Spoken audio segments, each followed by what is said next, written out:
Welcome to Top Advisor Marketing, where you will learn how to become a prolific online influencer, attract more ideal clients, and grow your practice. Brought to you by Top Advisor Podcasting, a done-for-you podcasting solution built just for trusted advisors. And now, your co-hosts of Top Advisor Marketing, Kirk Lowe and Matt Halloran. Hello and welcome to another Top Advisor Marketing podcast. Today we have Dr. Sean Hanna, and he is a Tylee Wilson Endowed Chair and Professor of Management at Wake Forest University School of Business. He's a retired U.S. Army colonel and the founder of Ethos. Great title, great pedigree, great history, which we're going to dive into right away. So, Dr. Sean, why don't you just take a moment and tell everybody about really how you got to where you are today. And then we're going to dive into what Ethos is, because our audience hasn't really heard about this yet, and it's fascinating, and I can't wait to dive in. Sure, Matt, and thanks for having me on Top Advisor Marketing Podcast. It's a great opportunity for us to speak to the community out there about some of the things we're doing. My name again is Sean Hanna. I've spent about 3 decades in the Army, spent most of that time as an operational infantry officer commanding troops different places around the world in different combat and contingency operations. Later in my military career, I was selected to become a professor at West Point.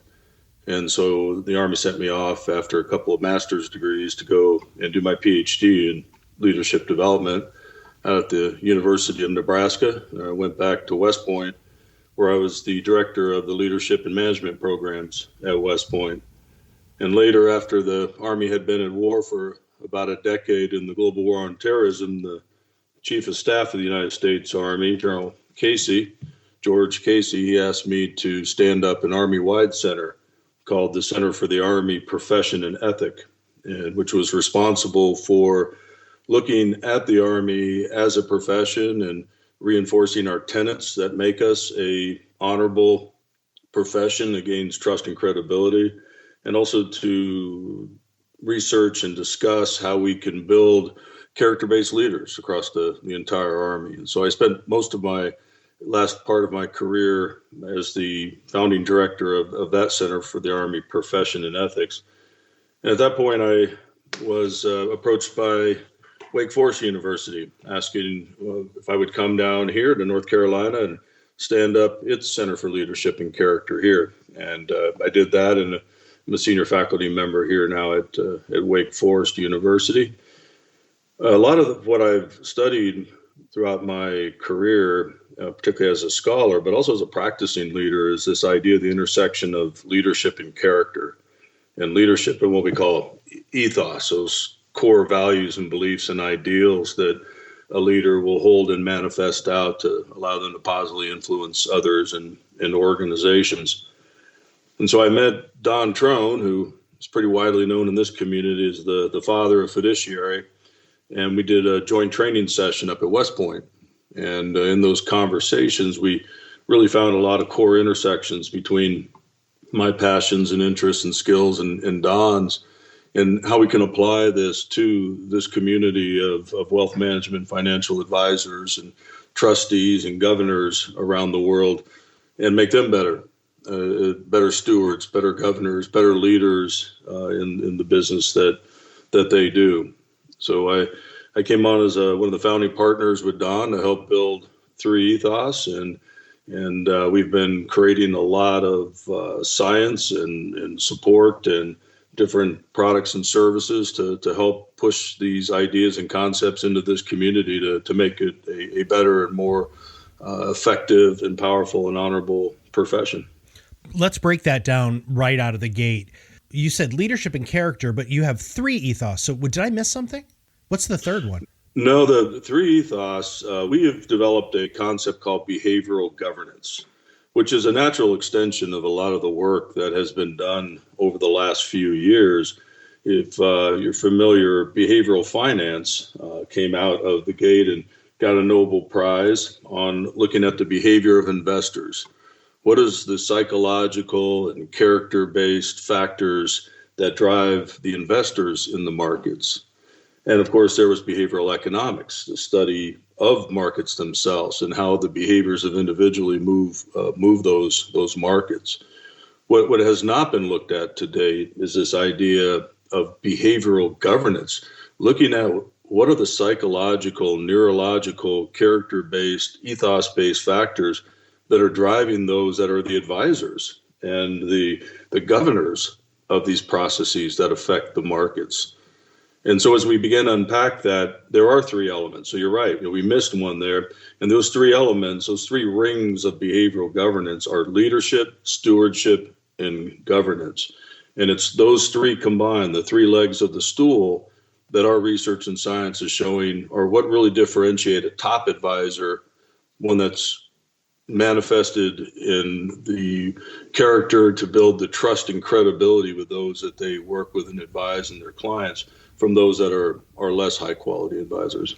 Let's talk about the neurological capacity. What are we capable of? How are we able to either embrace or engage or distance ourselves from behavioral tendencies that might make us less effective?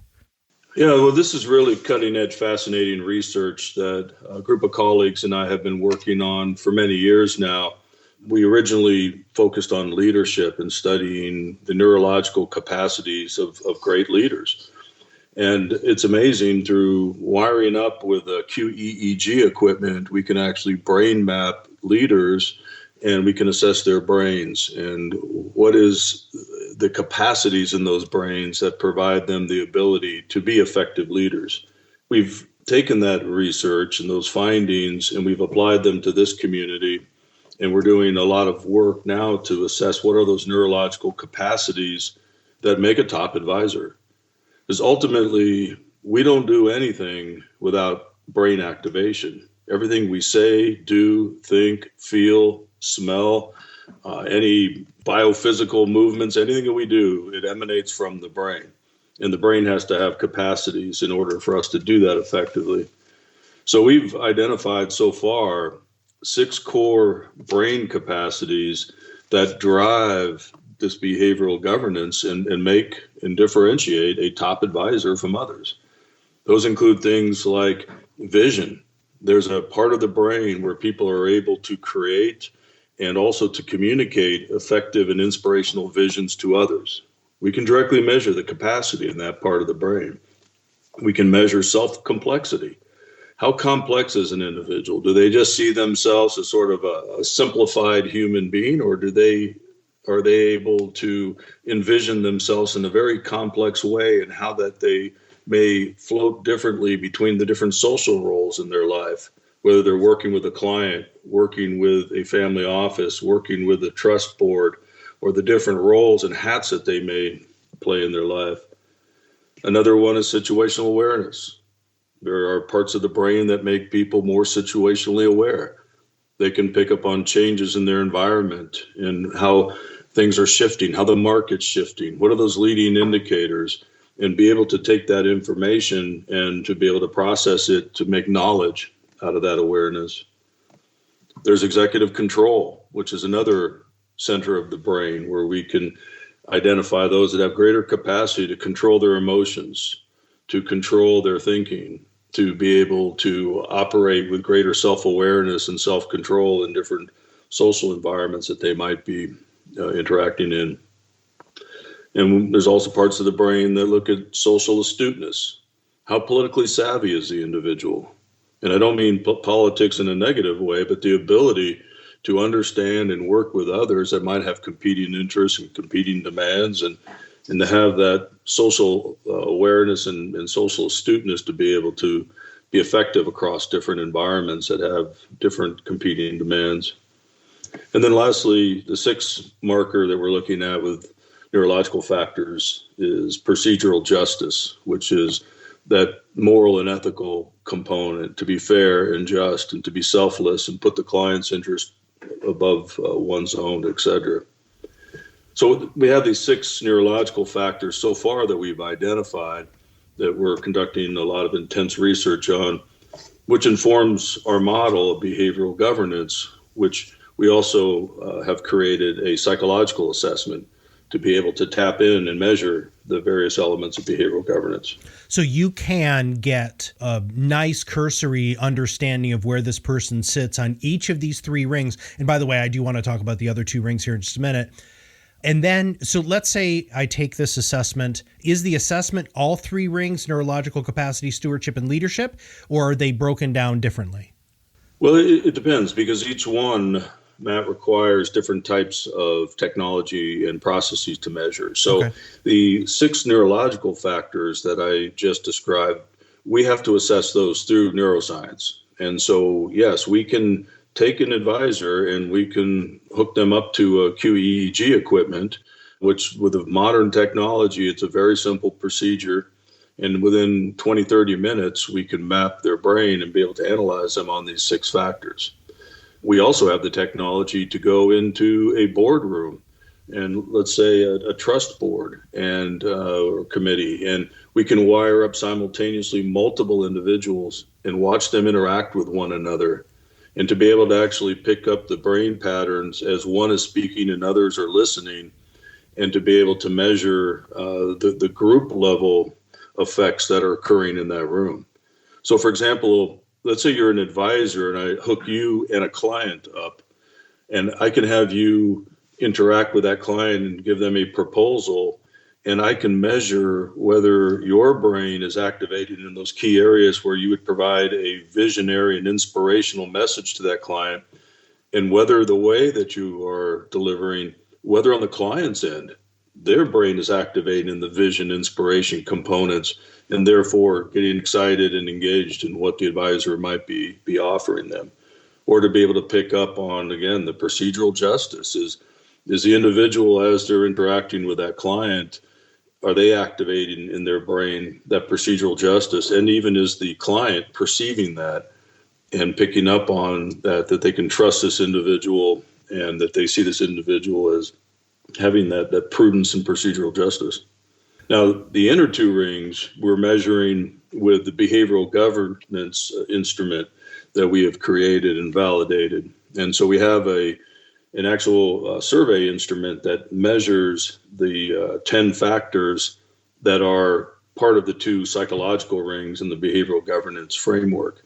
Those we can either measure through a self-assessment or through a 360-degree assessment, where others individuals rate the advisor, which can be any different individuals that advisor chooses. It could be more senior people, their own leaders, it could be peers, it could be clients or others that work for the advisor, so they can get 360-degree feedback on their behavioral governance as others see them. Sean, how does all of this apply to a uniform fiduciary standard? And the reason why I'm asking that is just that outer ring, the neurological capacity that you just went through in great detail. And by the way, if you don't mind, I wouldn't mind having access to some of the things that you had sent me before the podcast, because I think it'll make the context of the podcast even better. But that outer ring, the neurological capacity, if I was acting in a fiduciary manner, I would assume that each of those 6 categories, right, I would be firing neurologically in the appropriate way. Is that a fair statement? Or am I hypersimplifying? Because I might be doing that, but help me with that. You are generally correct, Matt. Yes. You want the advisor to have the capability of enacting all 6 of those. And that's why, again, what we're measuring is the brain's capacity. Right. But each one of those may not be called for in any one moment. And so, for example, I may not be in a moment where I really need to enact vision. Maybe I've already worked with the client and we've already created the vision for the client's future and their portfolio and everything else. But what might be needed in a particular situation is my social astuteness or my procedural justice. Maybe we've already created the portfolio mix. Well, now I've got to decide on individual products. And now I'm challenged with what products do I offer to that client? And of course, those product offerings may call on procedural justice and the need for me to be able to put the client first and do fair and honest and selfless service to that particular client.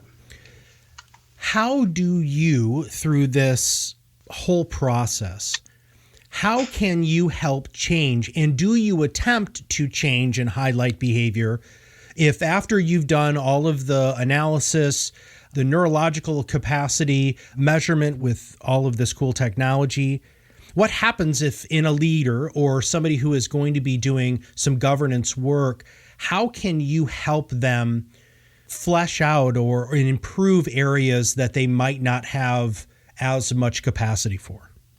Well, I tell you, it's really cool, some of the emerging technology that's coming out now, Matt. There's, if we're talking about the neurological capacities, there's something called neurofeedback.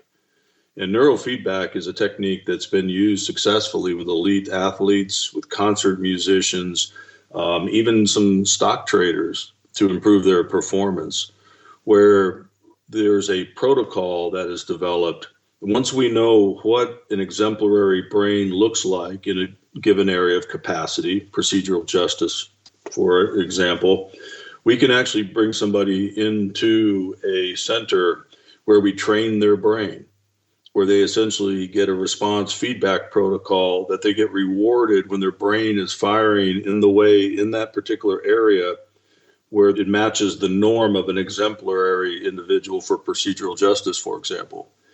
And so there's live brain mapping going on, and when the activation in that area is sensed that matches the desired norm, the individual gets a reward.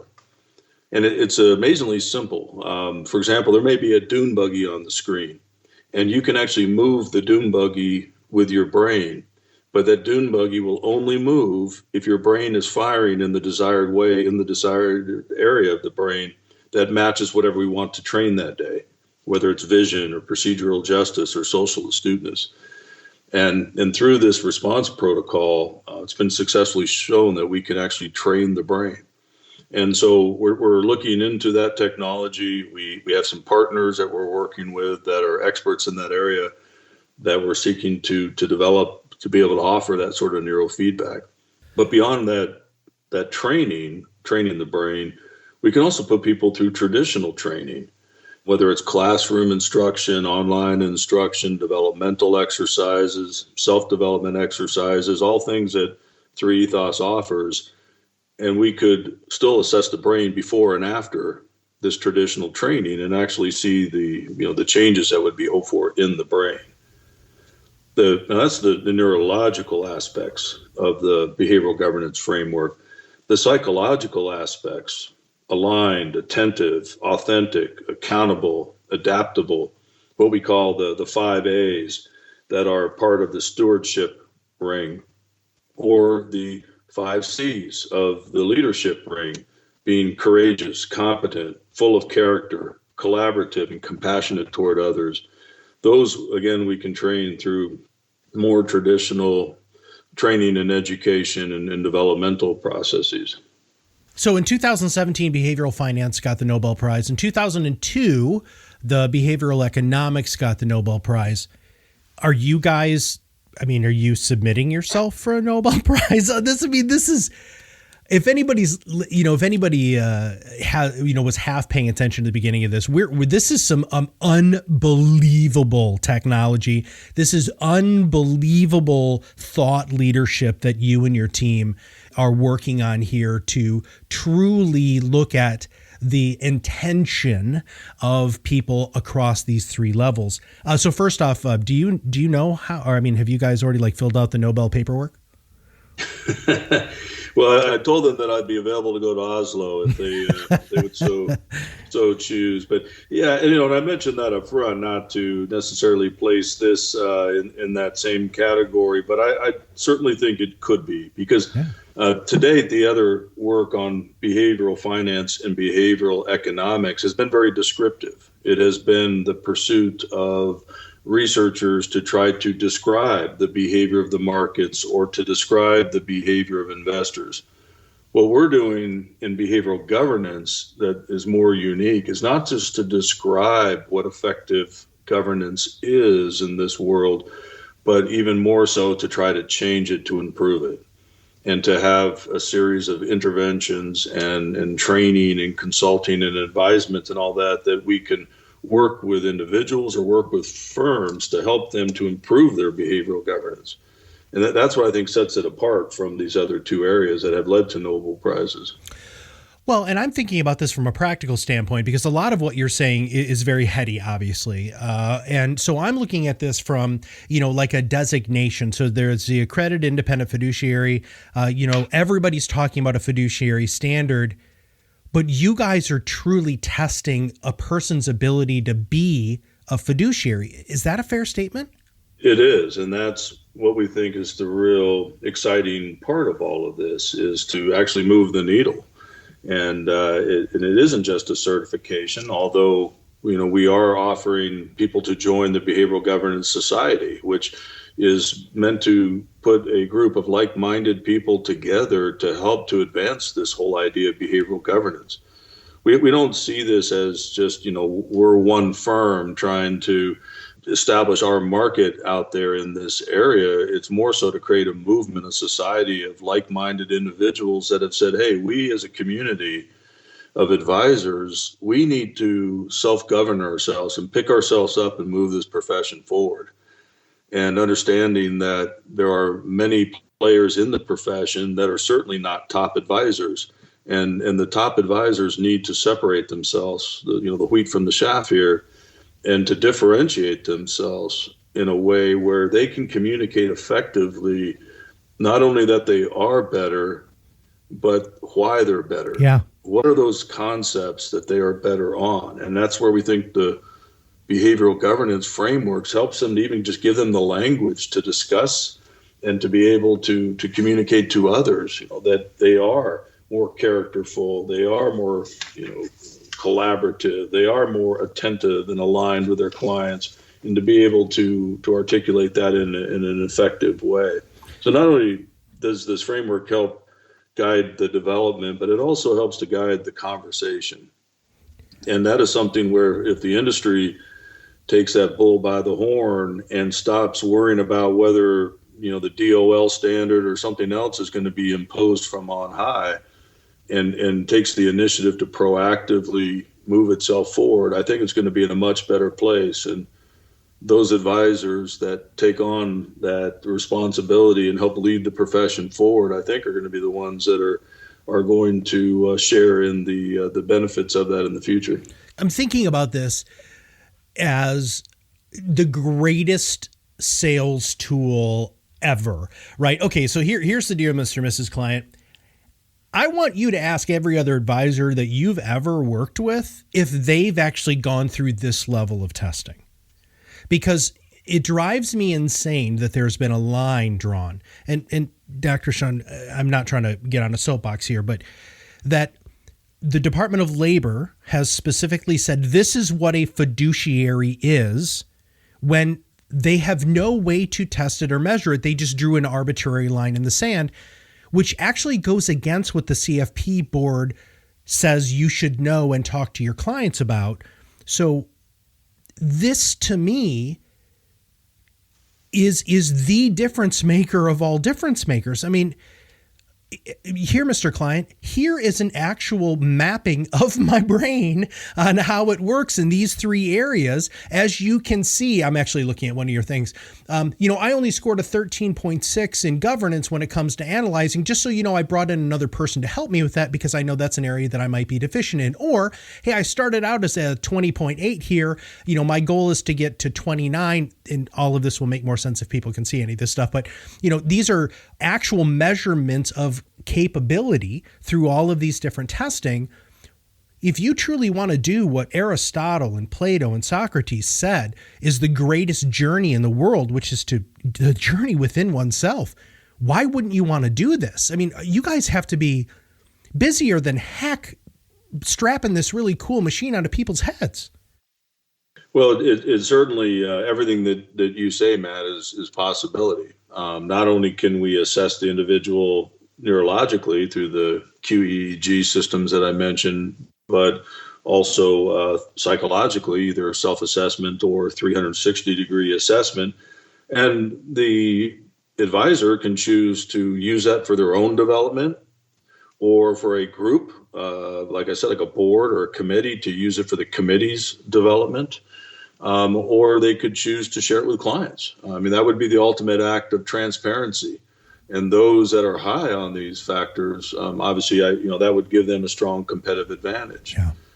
But even if they don't share their actual scores with others, just having that information and understanding where they are on them would help, as you mentioned, to realize that, hey, I need to get some help in on this area, or I need to really pay attention to this particular aspects because I tend not to, or this is more of a weakness and a strength of mine.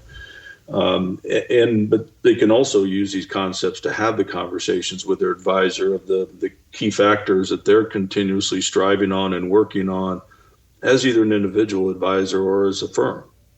I just think this is beyond fascinating. I've interviewed people, who've created unbelievably insane algorithms for stocks and bonds, and people who have created unbelievable formulas for actuarial tables for life insurance. I've never talked to anybody about what you have created here and what you guys are doing.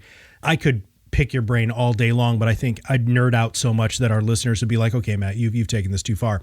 So with that, if somebody wants to engage you, to engage 3Ethos, what do they do? What is the best way for them to kind of dip their toe in the water? Is there a website, a point of contact? Is there a test that they can take? Help us with that, please. Yeah, absolutely, Matt. The best point of contact is Don Trone, our CEO, the father of Fiduciary. And you can email him at don@3ethos.com. And that's the best way to get it kickstarted. And from there, we'll figure out the best way to help anyone that is interested in engaging. And, as I've mentioned throughout our podcast here, there's many ways that 3Ethos can engage with individuals and or firms through offering training, education, speaking at key events to help inform and highlight what we're doing in behavioral governance. We conduct assessments, as we mentioned, both potentially neurologically and psychologically, but also with internal consulting. We've gone into committees and done a 360 on every committee member, plus have the committee rate themselves as a body. And it's something I haven't mentioned yet, that these different factors here for stewardship, leadership, and governance can all be measured at the committee level, where 10 people on the committee all rate the committee as a whole and say, hey, how good are we at these different aspects of governance or leadership and stewardship, and then create internal developmental plans to help bring that committee up and improve its capabilities and capacities to serve. And that's why the model is good for anyone who's in a governance or fiduciary responsibility position.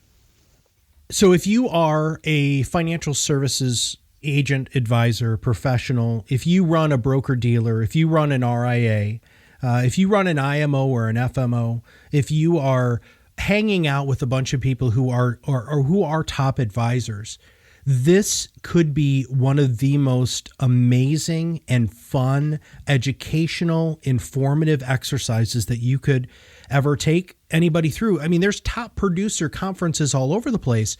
You all need to seriously consider bringing next level psychological assessment into this, because one, you're going to learn an enormous amount about yourself. You're going to learn a whole bunch about your top producers, and you're going to separate yourself by doing something nobody else did. Many, many years ago, when Fama and all of those guys were talking about behavioral finance and behavioral economics, all of those different pieces, the early people who got on board with that are, they created dimensional fund advisors. They have all of these different things now.